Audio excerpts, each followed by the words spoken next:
My entitled mom says that I'm not allowed to have a baby shower unless I invite my very toxic grandmother. But despite the fact that my grandma has been a terrible person to me pretty much my entire life, my parents and pretty much the rest of my family say that unless I invite her, they're not going to be there and that they won't support me and my unborn child. Putting me in a situation that honestly I really don't want to be in because right now I don't know what to do. Here's what's happening. Okay, so my boyfriend and I are about 28 years old and we are currently 27 weeks and 4 days pregnant. My wife had no contact with my grandparents for about 8 years, all due to a fallout with my mother in which I witnessed. The fight happened when I was in middle school, so my grandparents were not there as I matured and grew into the person I am today. My grandpa ended up getting cancer, and this was the reason we brushed everything off to support him. Now, before my grandpa had passed away, he asked my mom to promise that my grandma wouldn't be alone. But here's the thing, I never made this promise. When I found out I was pregnant, it was because I got sick and kind of snapped on my boyfriend. We had been trying for a while, and my mom asked if that could be the reason. A few days later, I bought a test and my mother called while I was at the store. It was positive and I didn't want to tell her over the phone, so I said it was negative. My boyfriend then got home from work and we had a very special moment as I had made a box with little baby trinkets and the positive test just to surprise him. I then had guilt for lying to my mom, so we decided to go and tell her as well. And honestly, this was my first mistake. As soon as we told my mom, she was excited and insisted that we tell my sister. Now, we had to have been like only 6 weeks along at the time, and I straight up told her that we weren't going to tell anyone else because it was way too soon. Well, when I said that, she insisted. And it's here that she began guilt-tripping me as she is my sister. We then ended up caving in and going to her house the same night. My mother then put the box at my sister's door, rang the doorbell, and ran right back to the car to hide. My sister was excited, but then my mother began insisting that we tell my sister-in-law because apparently it was only fair as my sister knew as well. And of course, how would she feel not knowing, and my sister did? I was then called daily for a week being guilt-tripped into telling my sister-in-law, but I then told my mother that if we tell my sister-in-law, we would not be telling anyone else, which she agreed to. Well, we told my sister-in-law with the same box, and she began jumping up and down with excitement. And then, like clockwork, right after that, my mother started saying that I need to tell my grandma as well. Now, just to remind you, this is the woman who I had not had a relationship with. I was cordial with her and I would say hello, but overall, I would attempt to avoid her and just give her a hug goodbye. She is a bitter old woman who really thinks that she can say or do whatever she wants and that everyone just has to accept it because that's just who she is. And honestly, everyone else has just kind of expected this. And honestly, my grandma has done and said some very awful things over the years. From offhanded remarks to snide comments, all the way down to things that have seriously damaged me. There's a lot I could list off, but trust me, she's done a lot of damage in this family. And so with that in mind, my mom has been pressuring me since I told my sister-in-law to please tell my grandma, calling multiple times a week, saying to me, well, how would she feel? I mean, it's not fair. Everybody else knows and she doesn't. That's not okay. Like, it was so bad that we got into a fight on Father's Day and I began bleeding the next day. But thankfully, everything was fine with my baby girl. My mom then called a few weeks later asking why I wasn't sending her ultrasounds and that she had not heard from me in a minute. But I explained that it's because every conversation turned into me needing to tell grandma about me being pregnant. She then began going off about how she just wants to tell the world and that she isn't allowed to be excited, which then turned into this huge argument. She would say stuff like, it's not fair that your best friend was the first to know, and it's not fair that your coworkers knew. And for the record, my best friend was the one that helped me confirm the test, and my coworkers knew that I had been extremely sick, so like they were the first ones to know pretty early. But it was here that I was given conditions. I wasn't allowed to tell anyone else until I told my grandma. Apparently, I had to tell my grandma and my grandpa on my father's side the same day. Being given conditions and the amount of pressure to tell people seriously made me not even want to tell anybody at all. But eventually, we finally got to the point where we were comfortable telling people. I had bought fake lottery tickets and got my dad to bring my grandpa to his house, and one of my uncles was with him, and it took them like a minute to understand, but they were both really excited. The last time I had ever seen my grandmother was at my niece's birthday party, and I had already been putting distance between us. And when my boyfriend and I were leaving, she very loudly in front of everyone said, "Oh, do I not get a hug?" In fact, she was tucked in the back nook of a table, so I just loudly stated that I'm not going to climb over the table. Now, back to telling them about my pregnancy. My mom snapped at her on the phone as they had planned to have dinner, and my grandma decided that she was going to meet up with my aunt who had canceled, which would have made her late for dinner. Once she arrived, the family talked for a minute, and then I gave her one of the fake lottery tickets. She then began hollering with excitement, then dug with her long fake nails into my hand and yanked my head around, trying to give me a kiss on the lips. But I put my hand in her face and said, absolutely not. You know I don't do that. She began going off on why I don't kiss her, and that she doesn't care where my lips have been, and that she kisses everybody. But I made it very well known in front of everyone everyone that I do not kiss anyone besides my boyfriend on the lips, as I think it is really gross. My mother then says that I was being dramatic and that she was just joking, and my sister says that she was just excited, but I just see it as her trying to overstep my boundaries again. Well, fast forward and my boyfriend and I went to my second cousin's wedding, and none of my immediate family was going as it was like an hour and a half drive away. We went and caught up with family and it was a beautiful day, but then my grandma showed up asking people where I was, as she really needed to talk to me. Now, no one knew that she was coming, and in fact, my cousin even came along and found me and told me what was going on. Well, after I found out, I decided to avoid her as this was literally not the time or place. Well, as my boyfriend and I were leaving, she once again loudly screamed my name. I then went over to her and she says to me, "I just don't know what I've done to you." Mind you, we are literally at a wedding surrounded by family. I gave her like a half hug as she was sitting down, and I told her she crossed my boundary by trying to kiss me on the lips, and that for the last 10 years she's been extremely mean to me, and I'm not the type of person to just drop that anymore. Well, her response was to say to me, "Well, I just love you." And I said, "That's fine, but it's not an excuse." I then walked away and I gave hugs to the rest of the family, and I learned later that night that after she hugged one of my cousins, she was apparently about to cry and left before even we did. Now, with all that in mind, this is where my current issue comes into play. My family is saying that I cannot have a baby shower unless my grandma is invited, that I have to suck it up for my mom as it is her mother and she is family, that by me not wanting to invite her is me trying to force them to cut her off or even to pick sides. But I don't believe that I should have to try to avoid someone on a day that is literally about my boyfriend, myself, and our unborn child. If my mom or sister-in-law throw it for me, she has to be invited. Well, I suggested doing it myself, as well as having it at my home, but once again, I was told I would have to invite her. I'm basically being told that I'm just being mean. Apparently, it's not fair for my mother as she is the one that will be punished, that I'm forcing my mother into picking between her mom or her daughter. And they also said they can't believe that I would rather not have a baby shower than invite her. So seriously, what do I do here? Do I allow the woman who was always so mean to me to show up? Should I just not have one as I would rather avoid any conflict or awkward situations altogether? I then mentioned to my sister, what's gonna happen when we're opening gifts? But she says just put on a fake smile, hug her, and say thank you. What should I do?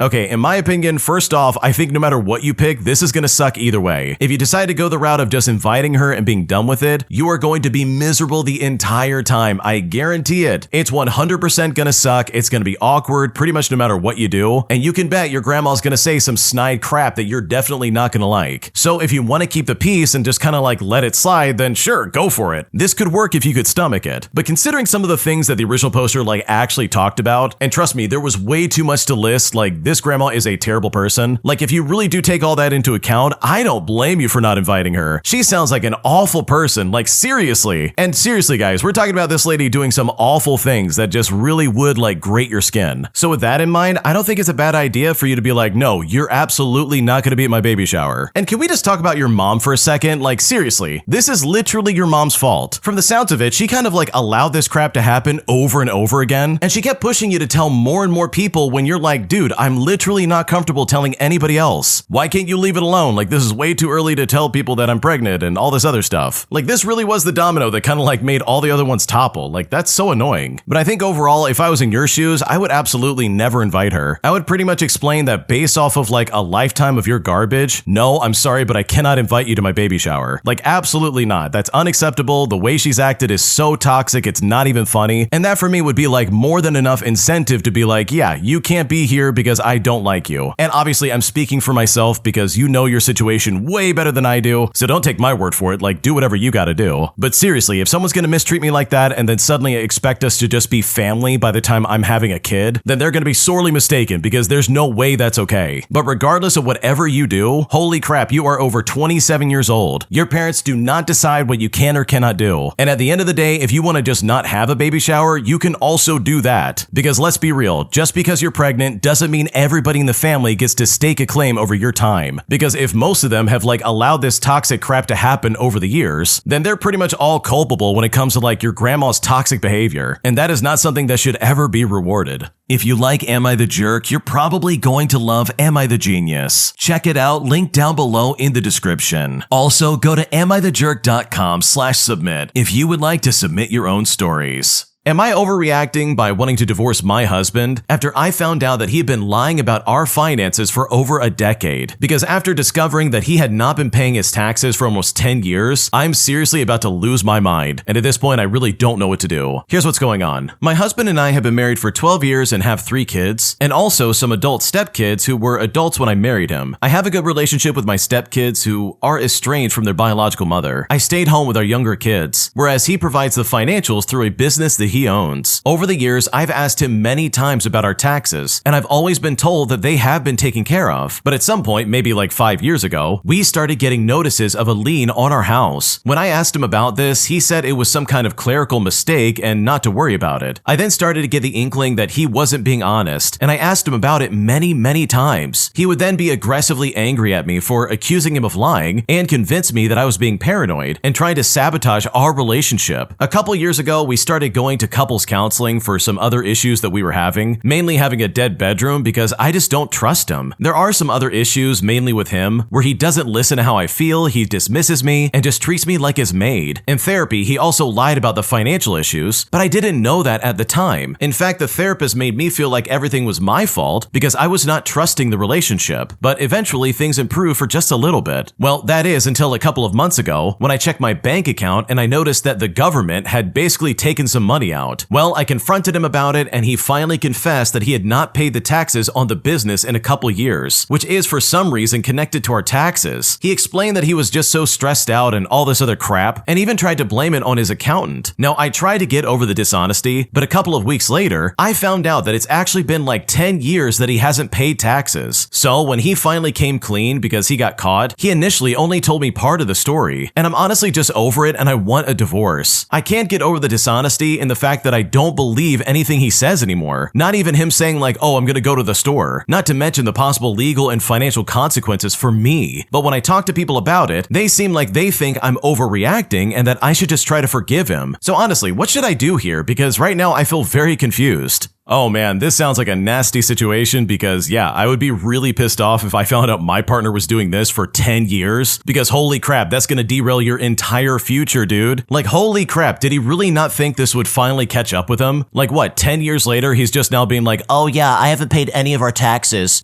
for most of our marriage. Like dude, what are you talking about? This is awful. So if I'm being completely honest, I don't blame you for feeling that way, and I don't blame you for being like, yeah, I want a divorce. Now, whether or not you should go through with that, I can't really say because honestly, there's probably more details that we just don't know as readers. But regardless, I think your feelings are completely justified because if I was in your shoes, I would probably feel the exact same way. Am I the jerk for parking wherever spots are available in my townhouse complex, even though my neighbors confronted me saying that they have reserved spots, despite the fact that management told me there are no reserved spots? Because after this has happened multiple times, I'm starting to feel like I'm going just a little bit crazy, and at this point, I seriously just don't know what to do. Here's what happened. Okay, so I moved about 3 months ago, and everything has been great until like this past week. I live in this place that's like a little townhome community, where the parking lot's in the middle, and it's surrounded by 4 wide townhome buildings, with one entrance and exit road and one on the side, but one that's not lined with homes. When moving, I specifically asked about parking because my household would have 3 cars. We were told that there are way more spots than townhomes. There's no limits on cars and there's no assigned spots. So since moving in, my household has rotated parking spots to wherever one is open. And sometimes there's one right at our door, sometimes it's all the way down across the lot, or sometimes in one of the side spaces behind other buildings inside the complex. With the way the parking lot is set up, there's not a situation where each unit has a space right at their door. There are multiple units that don't have a spot in front because they are on the corners, which is right where the conflict of this story pretty much begins. Just this past week, one of the neighbors pulled up honking their horn after dark, and when I went to look out the window, they literally started yelling at me for parking in the spots at the back of my unit. I kept my voice at normal volume and I explained that there's no assigned parking and I could park wherever a spot is open, like for example, having to park in the back sometimes. But even though I said this, she still continued to yell. From what I gathered, she was mad that my wife's car was parked next to mine because according to her, we were taking up all the closed spaces and she parks there all the time. And I will admit, the cars hadn't really moved over the weekend because one is my work truck, but as I said, we constantly park wherever there is an open space. So after that conversation, I just closed my door and I didn't move my car for her. Now, I brushed off that encounter after talking to other neighbors and hearing that she is constantly trying to direct neighbors into other parking spots even before I moved in, but another encounter happened today. This time, it was different different neighbors from the farther perpendicular building. I had parked on that road because there were no spots in front of my building, just like multiple times before. A couple I had never even seen before came out and knocked on my door. They then told me I parked in the spot on their lease and confirmed it was my car by saying the make and the model. But I explained that I was told there was no assigned spots when I moved in, and the couple even mentioned the confrontation I had with their neighbor about parking before. Well, I moved my car for them because they were actually calm and semi-polite, but I was still really annoyed. So honestly, I just need to know if I'm the jerk here. Am I wrong for parking 2 cars in front of my unit? Am I wrong for parking behind someone else's unit? Like seriously, where else do I park? Because right now I'm really frustrated and I don't know what to do.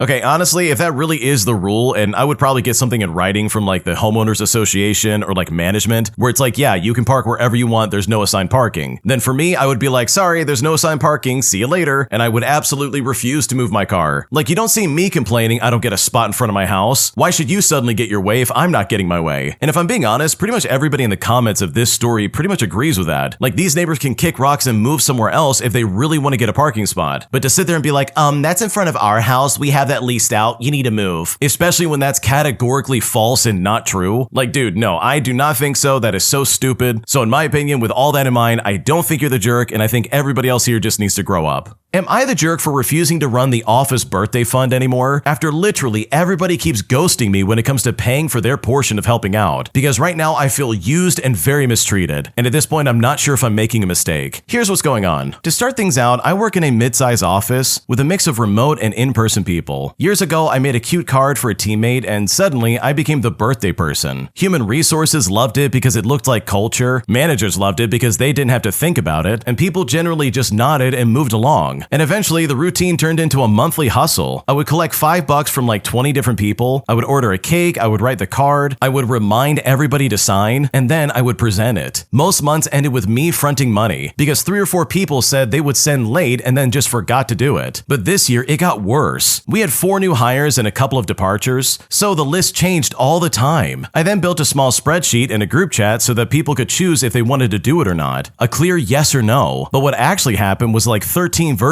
of maybe, or hit them up next week, or they would say, oh, I left my wallet at my desk at home. Meanwhile, the bakery wanted payment up front, the card needed buying, and I was now the person holding a bag of sugar and a pile of IOUs. Well, 2 weeks ago, I tried a new rule. If money is not in by noon the day before, you are simply marked out and your name is not on the card. I then posted the rule in chat and then I pinned it. Well, payday comes along and 6 people had not paid. So I closed the list and I bought a smaller cake. Now, the party was fine and the birthday person smiled and the slices were enough. But then the messages started coming in. The manager messaged me that I should have covered the shortfall to keep the team spirit high. Then 2 coworkers said that I embarrassed them by not writing their names since they had planned to pay that night. One person even asked me to put the $5 on my corporate card like it was some kind of like office supply. I finally told them that I'm done running the fund. If the team wants a cake, anyone can coordinate it. Or we can do like a once a quarter treat that the company buys. Human resources said that there's no budget and then called the fund purely voluntary. And now some people say that I'm being petty and I'm ruining a nice tradition. But at this point, I feel used. I did the math and right now I'm out about $120, which is for all the things that have never been paid back. Like I seriously don't want to chase grown adults around for coffee money. My partner says that I should stick to my boundaries and let the whole thing die off if no one steps up. But seriously, am I the jerk for pulling the plug after trying to set simple rules? Because right now I don't know what to do. Dude, there is no way on earth I would ever keep this going. Human resources and your manager are absolutely using you, and your coworkers could care less. They only care that they're not involved, even though they literally aren't doing anything to help out. So no, you're definitely not the jerk. Everybody in this situation except for you sucks in my opinion. And the fact that they can't see that is truly baffling because you do not deserve this level of scrutiny. Today, an entitled Karen demanded that I give her a ride home, despite the fact that I was a private driver and she absolutely did not schedule me. Here's what happened. So I work and live in a bougie tourist town in the United States, and one of my jobs is private driving. Mainly, I just take people around in an Escalade to wineries and fancy restaurants. The car is my boss's, it's rented out by the hour, and I'm sure you get the idea. Anyways, the other night I was dropping a mother and daughter off at their hotel at around like 11:30 p.m., and the customers that I drove were absolutely lovely people. I've been driving them since around like 9:30 that morning, and I had a very nice time taking them around the area. I asked if there was anything else they needed, I said goodnight, and I made sure they were inside the building before getting back into the car. Now, as I'm buckling my seatbelt, I realize that someone is staring at me from outside the car. I make the unfortunate mistake of looking up, and I make eye contact with this well-dressed lady standing with a group of other people in formal wear, probably in like her 30s or something like that, all through the passenger window. I do the customer service smile and nod, and then I refocus my attention to getting the car started and getting home. Well, suddenly there's a banging on my passenger side window. I look back over and this lady is smacking the window open-handed like a toddler. I can only assume that she's an inebriated wedding guest, as there was a wedding at the resort that evening. I rolled down the window mostly to get her to stop, and partially because I was startled and wondering what the heck was going on. So I say to her, "Hi, do you need something?" To which she says, "Can you give me a ride home?" Now, mind you, this is a 4-star resort, very posh and in a very pricey tourist town. There are at least 2 bell people about 10 feet away, not to mention the front desk staff inside. She could have easily gotten help with securing transportation, whether it be by Uber or a taxi or even a private driver. But the service I'm hired for is always scheduled at least a week in advance. It's a small high-end company and it is definitely not a ride service. The vehicle I drive is not marked besides legal licensing numbers, so my brief interaction with my passengers was like the only reason she had any idea I was hired to drive. I then say to her, "Oh, I'm so sorry, I'm a private driver. I'm not authorized to allow unscheduled passengers in the vehicle. I'm sure the hotel staff will be more than happy to help you arrange some kind of transportation." The lady then scowls and looks taken back and says, "That's stupid, whatever." She then turned back to her friend, and as I was rolling up the window, I heard this lady mocking me to her friend by saying, "I'm a private driver, I can't take you." But I just rolled my eyes and drove away. The window was up, and I know better than to engage with stupid, especially when combined with intoxication. But still, I could have been like a guest at the hotel dropping the rest of the group off, and I could have even like raised a big stink about it. Even worse, I could have been crazy and escalated this to some horrible violent act. But obviously I didn't, because she didn't actually harm the car, and honestly I was tired and just wanted to get home after a long day. But still, the entitlement is all I needed to see, because this really was absolutely ridiculous. Yeah, I think I would be pretty pissed off dealing with someone like that as well, especially after driving around other customers all day. Like seriously, regardless of how nice customers are, at the end of the day, you do kind of want to get rid of them and get them out the door, because that polite smile will only last so long. So yeah, this level of entitlement was completely unnecessary and, in my opinion, incredibly toxic. My entitled boss, who is a Karen, forced my entire office to travel over 2 hours every single day just to make it to our new location for work. And she only did this so she could cut cost. But after dealing with this for so many months, I finally decided that enough was enough. So I decided to start a rebellion with all of my coworkers, forcing my entitled Karen of a boss to see how wrong they truly were. Here's what happened. So I worked for a large international accounting firm with offices all over the country. Our boss, who is the Karen of this story, was well liked until she became the boss. A smiling assassin type who only cared about her position and looking good in front of the higher ups. All about the numbers, even if what we had to do to get to those numbers didn't make any sense. So with that bit of background out of the way, here's what happened. My team had about 12 people, and we were primarily based in the London office, but once a week per my contact and everyone else's, we were required to work in a remote office ages away from London. This place was miserable.